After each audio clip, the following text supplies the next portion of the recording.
नमस्कार दोस्तों, मेरा नाम है रंजीत और स्वागत है आप सभी का आरकेजी सिविल पाठशाला यूट्यूब चैनल पर। दोस्तों, आज है 28 मई 2025 और आज के द हिंदू न्यूज़पेपर का हम एनालिसिस करेंगे। काफ़ी लगभग एक वीक हो चुका है, मैं वीडियो नहीं डाल पाया था। बहुत ज़्यादा बिजी शेड्यूल हो गया था, बेटी का बर्थडे था, पहला बर्थडे था। तो अब हम कंटिन्यू रखेंगे अपने इस सेशन को। आज के द हिंदू न्यूज़पेपर में दो महत्वपूर्ण एडिटोरियल हमको देखने को मिलते हैं। एक जो बड़ा आर्टिकल है वो भारत में मोटापे की समस्या से रिलेटेड है।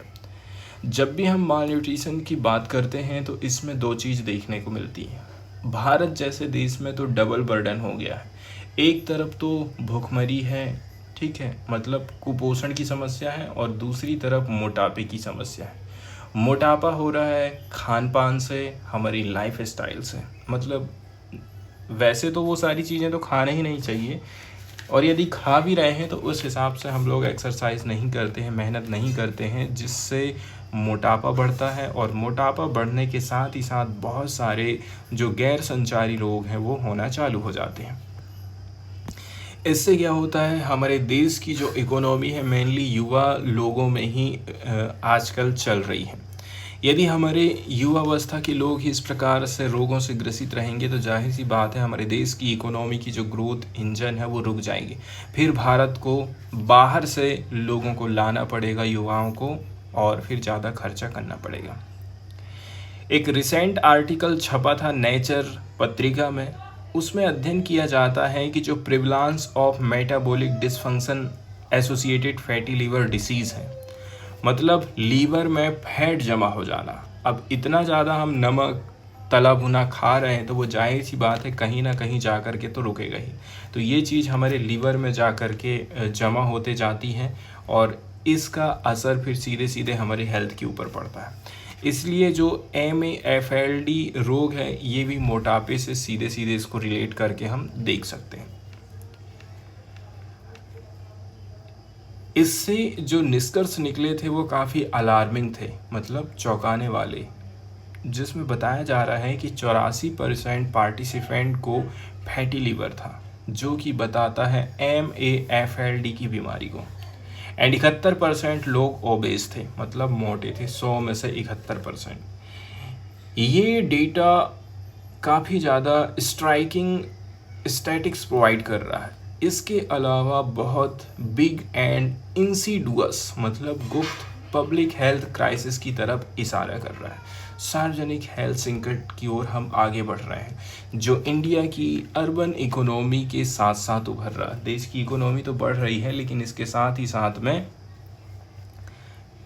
रोग भी बढ़ते जा रहे हैं। इसके पीछे का प्रमुख कारण क्या क्या चीज़ है, वो है क्रॉनिक स्ट्रेस, मतलब बहुत ज़्यादा हम लोग तनाव ले रहे हैं, एक रीज़न ये भी है। इसके अलावा सेकंड नंबर का जो रीज़न है वो अत्यधिक मात्रा में नमक का सेवन करना, एक्सेस साल्ट इनटेक, एंड इसके बाद डिसरप्टेड स्लीप पैटर्न। हमारे सोने का कोई टाइम पीरियड नहीं है, कोई निर्धारित समय नहीं है। रात में 12, 1, 2, 3, 4 भी बज जाते हैं सोते सोते। ये चीज़ भी हमारे हेल्थ को प्रभावित करती है। खास करके जो टेक्नोलॉजी सेक्टर है, कंपनी में तो काम करना ही करना है, साथ ही साथ कंपनी का काम घर पहुंच जाता है। और जाहिर सी बात है घर में जो टाइम आप घूमने फिरने के लिए फैमिली के लिए बिताएंगे ना, वो टाइम फिर आपको वर्क में देना पड़ता है। IT कंपनियां अक्सर कर्मचारियों को डेस्क से बांधे रखती हैं, टीथर, क्योंकि वे मुफ्त में ऐसे स्नैक्स कियोस्क देती हैं जिनमें ऐसे खाद्य पदार्थ होते हैं जो कि न्यूट्रिशनल स्टैंडर्ड पर खरे नहीं उतरते हैं। इसका मतलब ये हो गया है कि IT सेक्टर में जो कैंटीन खोली गई हैं, वहाँ पर कैंटीन में क्या चीज़ मिल रहा है, ऐसी चीज़ें ही मिल रही हैं जो कि हमारे हेल्थ को प्रभावित करती हैं। ज़्यादातर स्नैक्स से जुड़ी हुई चीज़ें हैं, ठीक है, और जाहिर सी बात है कुछ और चीज़ नहीं मिल रही है तो लोग उसी को प्रेफर करेंगे, मजबूरी में उनको लेना ही पड़ेगा और ख़रीद के खाना पड़ेगा।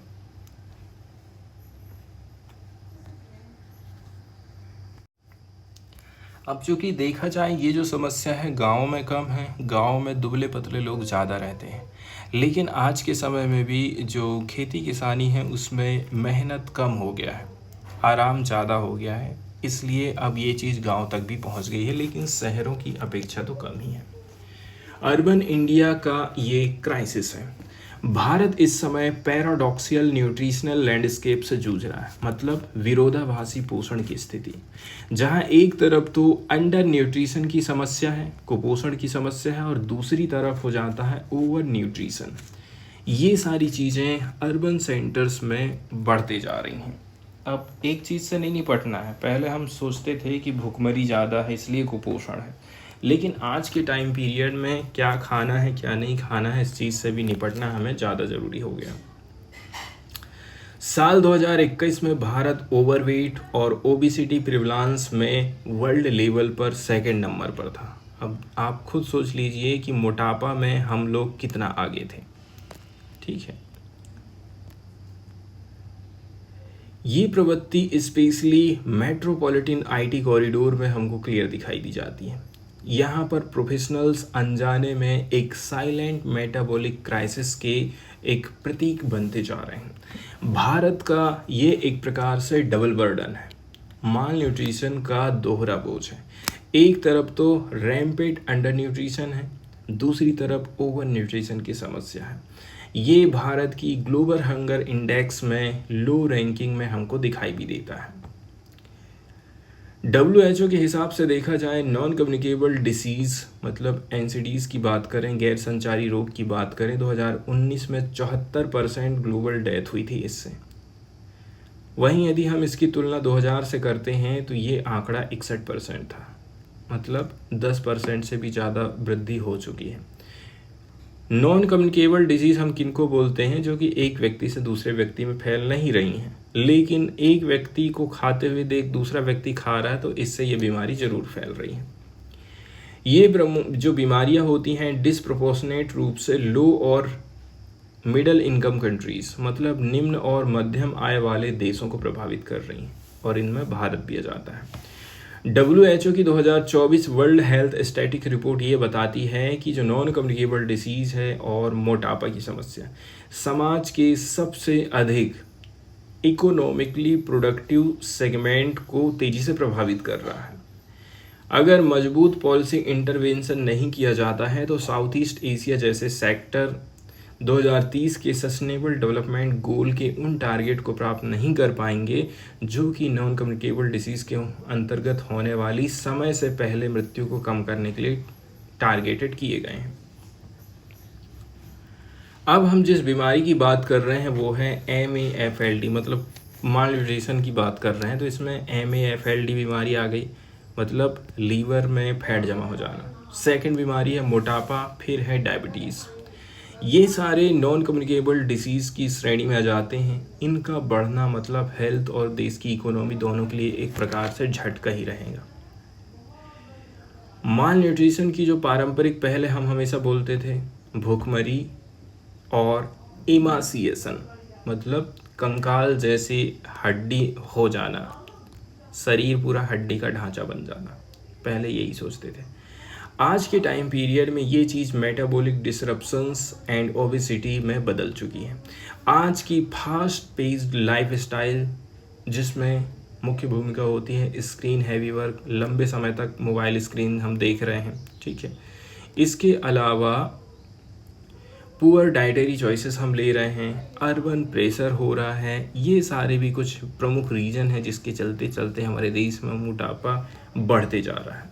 ये सब मिलकर के नॉन कम्युनिकेबल डिसीज़ के लिए एक परफेक्ट स्थिति पैदा कर देते हैं, परफेक्ट स्टॉर्म पैदा कर देते हैं।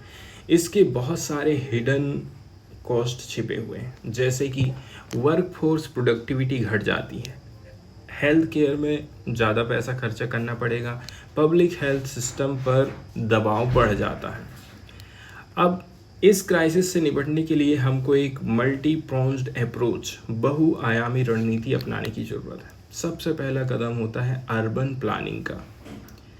अर्बन प्लानिंग में हेल्थ ओरिएंटेड डिज़ाइन हमें तैयार करना पड़ेगा, जैसे कि पैदल चलने योग्य हमें नेबरहुड्स बनाना है, मोहल्ला बनाना है, रिक्रिएशनल पार्क्स बनाना है, सेफ साइकिलिंग पैथ्स बनाना है। 3 चीज़ कर सकते हैं ताकि लोग घर से बाहर निकलें, उठें बैठें पैदल चलें, रनिंग करें, लोगों से मिलें। सेकंड नंबर का जो कदम उठाया जा सकता है वो होता है कारपोरेट वेलनेस पॉलिसीज़। जितनी भी पॉलिसीज़ बनाई जा रही हैं इनको सिर्फ टोकन योगा डेज तक सीमित नहीं रखना है कि बस योगा, इस दिन योगा है, इस दिन योगा कर लेते हैं, बात ख़त्म कर देते हैं। हमें न्यूट्रिशियस कैफेटेरिया मील्स देना पड़ेगा अपने वर्करों को, रेगुलर हेल्थ स्क्रीनिंग करना पड़ेगा हमारे वर्करों की, एंड मेंटल हेल्थ काउंसलिंग भी ज़रूरी है किसी भी कंपनी में। फाइनली हम ये बोल सकते हैं कि ऐसी पब्लिक अवेयरनेस कैंपेन की हमें ज़रूरत है जो ओबेसिटी को डीस्टिग्माटाइज करे। ठीक है, मतलब मोटापा से जुड़े जो स्टिग्मा लगा रहता है ना कि ये व्यक्ति मोटा है, ये व्यक्ति ये काम नहीं कर पाएगा, ठीक, उसको एकदम अलग घृणा की दृष्टि से देखा जाता है, तो उसको कम करना ज़रूरी है। इसके अलावा लोगों को पोषण और शारीरिक स्वास्थ्य मतलब फिटनेस, स्लीप हाइजीन, इनके बारे में भी ट्रेनिंग करना, जागरूकता करना काफ़ी ज़रूरी हो जाता है। इसके अलावा ये भी ज़रूरी है कि सरकार अपने नेशनल हेल्थ फ्रेमवर्क को इस शिफ्टिंग बर्डन ऑफ डिसीज़ के अनुसार अपडेट करें। जैसे कि जो लीवर में फैट जमा हो जा रहा है, इसको एक नेशनल प्रायोरिटी के रूप में आप प्राथमिकता दीजिए और इसे भारत की non communicable disease surveillance system में इंटीग्रेट करिए और इसे प्रिवेंटिव हेल्थ केयर के माध्यम से हमें लोगों को बताना पड़ेगा। इसको टारगेट लेकर के चलने की ज़रूरत है। भारत की डिजिटल हेल्थ इंफ्रास्ट्रक्चर, जैसे कि हम बात कर लें Ayushman Bharat digital mission, national health stack, ये प्लेटफार्म हमें मौका दे रहे हैं कि हम इंडिविजुअल मेटाबॉलिक प्रोफाइल बनाएंगे। इससे अर्ली डिटेक्शन और पर्सनलाइज्ड केयर आराम से हम कर सकते हैं। अब हम बात करते हैं न्यूट्रिशन के लिए पॉलिसी जब बनाते हैं ना, तो केवल फूड सिक्योरिटी तक हमें लिमिटेड नहीं रखना है कि सबको खाना अवेलेबल हो। हमें कैलोरी अवेलेबिलिटी और न्यूट्रिशनल एडिक्वेसी की ओर भी फोकस करना है। भारत की public distribution system PDS system की बात करते हैं ना, इसमें भी थोड़ी सी रिफॉर्म्स ज़रूरी हैं। इसके अंतर्गत हेल्दियर ग्रेन्स प्रोवाइड करें, दालें दी जा सकती हैं, फोर्टिफाइड फूड्स प्रोवाइड किया जा सकता है। फिर जब हम स्कूल्स और आंगनवाड़ी की बात करते हैं तो यहाँ पर भी आंगनवाड़ी मील्स स्कीम चलती है, स्कूलों में खाना मध्याह्न भोजन चलता है। तो इसमें सिर्फ कैलोरिक इनटेक के ऊपर फोकस नहीं करना है, बल्कि मेटाबॉलिक हेल्थ को भी प्राथमिकता दी जानी चाहिए।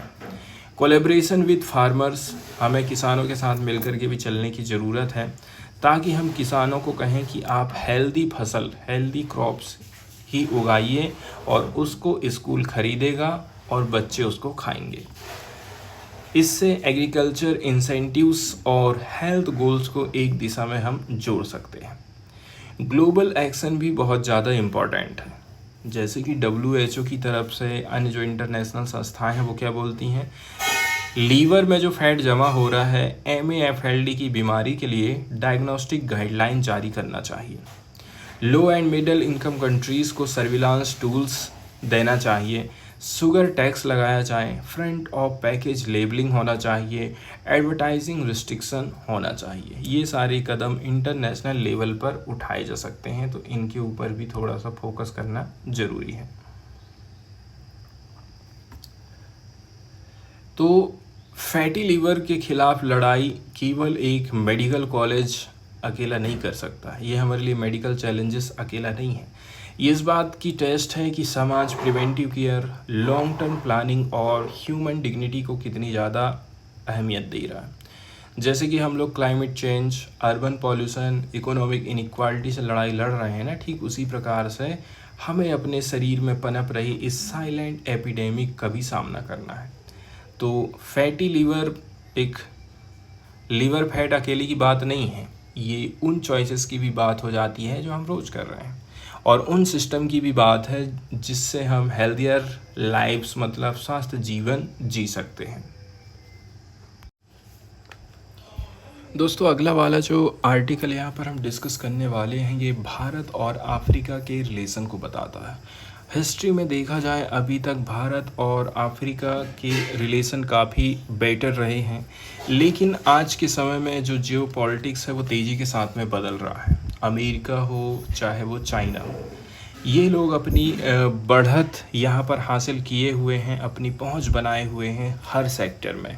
अफ्रीका के ऊपर लगभग कहना चाहिए इनका कब्जा चल रहा है। उनको ही काउंटर करने के लिए भारत भी काफ़ी आगे निकल चुका है आज के टाइम पीरियड में। इसी पर आधारित इस आर्टिकल को हम यहाँ पर डिस्कस करने वाले हैं। यहाँ पर मेनली जो फोकस किया जा रहा है वो किसके ऊपर है, वो डिजिटल ट्रीटी के ऊपर है।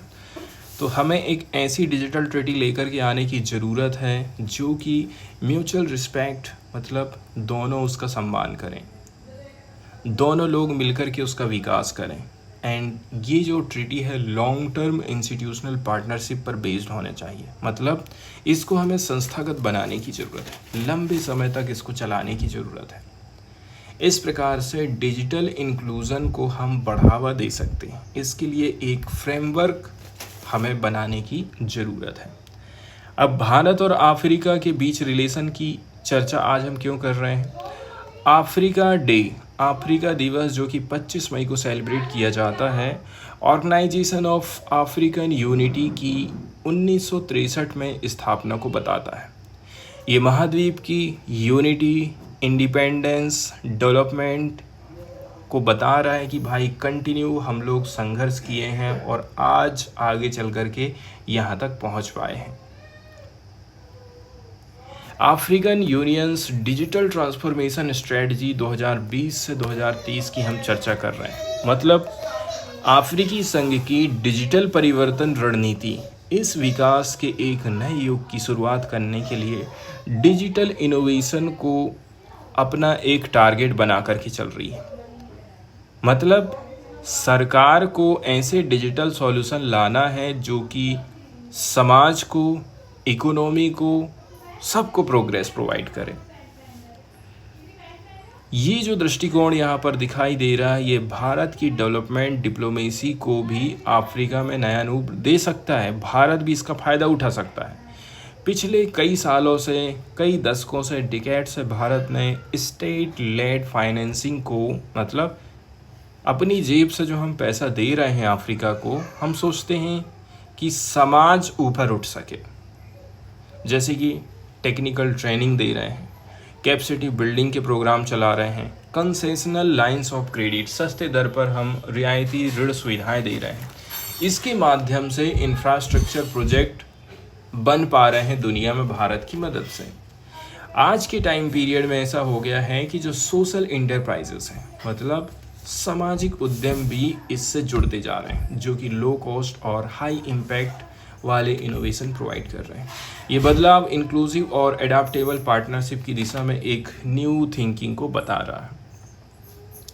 भारत अब नई नई पॉलिसी लेकर के आ रहा है। नई नई पॉलिसी लाने का मतलब ये है, पार्टिकुलरली आज के टाइम पीरियड के हिसाब से हम अपनी पॉलिसी को डिसाइड कर रहे हैं। भारत की विकास नीति अब एक न्यू फेज में चल रही है, जिसे और भी ज़्यादा हम इंटीग्रेट एंड टेक्नोलॉजी ड्रिवन की तरफ आगे बढ़ रहे हैं। ये शुरुआत पैन अफ्रीकन ई नेटवर्क, जैसे कि हम किस प्रकार के प्रोग्राम चलाए हैं, पैन अफ्रीकन ई नेटवर्क स्कीम लाए हैं, जो कि 2009 में चालू करी गई। क्या थी ये स्कीम? इसने टेली मेडिसिन और टेली एजुकेशन की सुविधाएं प्रोवाइड करी। कैसे? सैटेलाइट के माध्यम से, फाइबर ऑप्टिक इंफ्रास्ट्रक्चर के माध्यम से प्रदान करी। इसे भारत सरकार की ओर से TCIL, telecommunication consultant India limited ने लागू करी थी। कितना ज़्यादा फ़ायदा मिला होगा अफ्रीका को, आप सोचिए। गांव के दूर दराज के एरिया के लोग शहर के किसी बड़े बड़े डॉक्टर से ऑनलाइन सलाह मशविरा ले रहे हैं, ठीक है, इलाज कर ले रहे हैं, गोली दवाई खा ले रहे हैं। इसी चीज़ को आगे बढ़ाते हुए और अपने DPI, डिजिटल पब्लिक इंफ्रास्ट्रक्चर, जैसे कि हम बात करते हैं आधार, UPI, कोविन और दीक्षा, ये सारी चीज़ बहुत सफल हुई है भारत में। भारत अब शेयरिंग और को क्रिएटिंग की दिशा में आगे बढ़ रहा है, ताकि गवर्नेंस और सर्विस डिलीवरी को हम एक नंबर बना सकें। ये बदलाव अफ्रीका के लिए एक क्रूशियल मूवमेंट पर हो रहा है, ठीक है। एकदम सही टाइम पीरियड में हमारी तरफ से सही कदम उठाए जा रहे हैं, आप ये कह सकते हैं। इससे नेशनल और कॉन्टिनेंटल डिजिटल एजेंडा को हम आगे लेकर के चलेंगे। किस प्रकार के? जैसे कि digital Africa policy and regulatory initiative for digital Africa, smart Africa alliance, ये सारी स्कीम इंक्लूसिव और सस्टेनेबल डेवलपमेंट को बढ़ावा देने का काम करती हैं। ठीक है, अब आगे यदि हम चलें और बात करें, भारत और अफ्रीका के बीच डिजिटल पार्टनरशिप का ढांचा काफ़ी ज़्यादा मजबूत हो चुका है। जैसे 2021 में क्या हुआ था, टोगो की नेशनल एजेंसी फॉर आइडेंटिफिकेशन ने बंगलुरु में स्थित IITB के साथ में एक MOU पर सिग्नेचर किए थे ताकि modular open source identification platform को अपने नेशनल डिजिटल ID मिशन में शामिल किया जा सके। फिर 2023 में भी कुछ कदम उठाए गए थे। ठीक है, ये कदम भी बताते हैं कि कैसे करके दोनों देश डिजिटल इंफ्रास्ट्रक्चर की तरफ आगे बढ़ रहे हैं। 2023 में जाम्बिया ने IIT बॉम्बे के साथ में centre for digital public infrastructure CDPI में सिग्नेचर किया ताकि स्मार्ट जाम्बिया इनिशिएटिव को लागू कर सकें। ये क्या है, सरकारी सेवा में कैसे करके डिजिटलीकरण को बढ़ावा दिया जाए। फिर 2024 में बैंक ऑफ नामीबिया ने भारत की national payment corporation of India के साथ समझौता करा ताकि UPI के जैसा ही वहाँ पर कोई सिस्टम लागू हो सके। घाना भी अपने पेमेंट सिस्टम को भारत की UPI से जोड़ने की कोशिश कर रहा है ताकि जल्दी से जल्दी ट्रांजैक्शन हो सके। ये सारी चीज़ें भारत की DPI model, digital public infrastructure के प्रति बढ़ता इंटरेस्ट को बताता है, जो कि काफ़ी अफोर्डेबल है, स्केलेबल है एंड पब्लिक ओरिएंटेड हम डिज़ाइन इसका रखते हैं। कम खर्चा में अच्छी सुविधाएं हम दे सकें, यही हमारा प्रयास रहता है। हालांकि भारत की डिजिटल डिप्लोमेसी में ये प्रगति वैक्यूम में नहीं हो रही है। मतलब फोलसैड सोल की रिसर्च में बताया गया है कि अफ्रीका की सरकारें डिजिटल पार्टनर चुनते समय आइडियोलॉजी को भी ध्यान रखती हैं, जियोपॉलिटिकल लॉयल्टी को भी ध्यान देती हैं, बल्कि ये भी देखती हैं कि वो साझेदार उनकी नेशनल डिजिटल प्रायोरिटी को पूरा कर रहा है कि नहीं कर रहा है।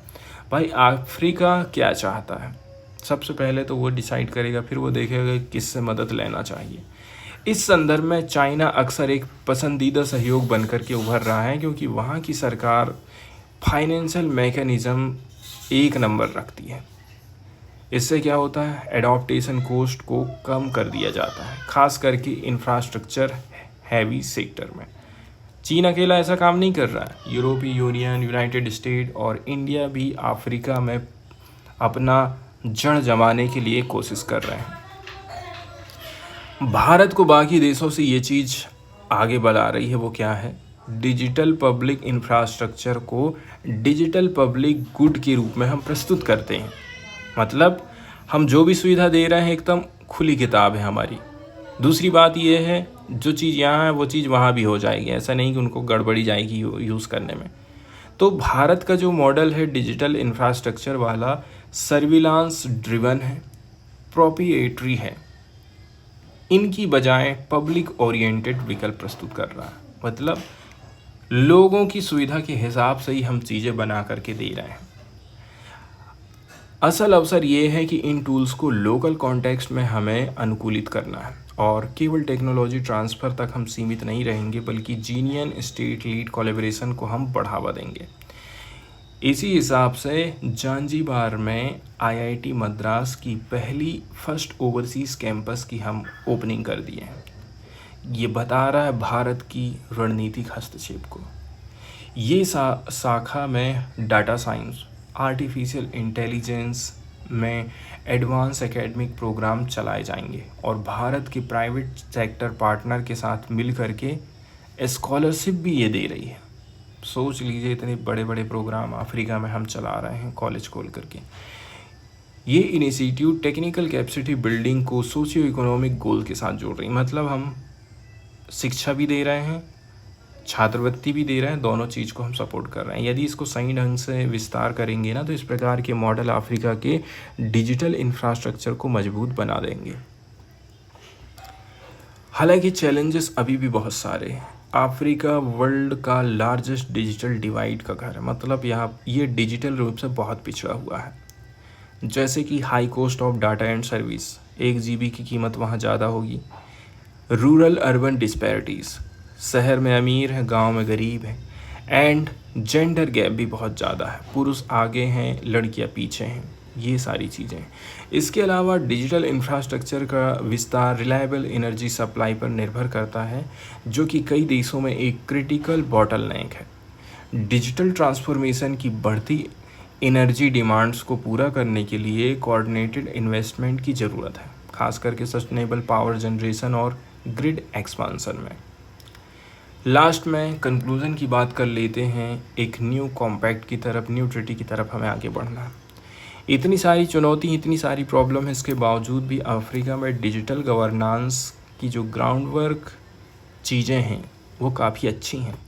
आज लगभग 85% अफ्रीकन कंट्रीज़ के पास ऐसे नेशनल आईडी सिस्टम हैं जिनमें डिजिटल कैपेबिलिटी है।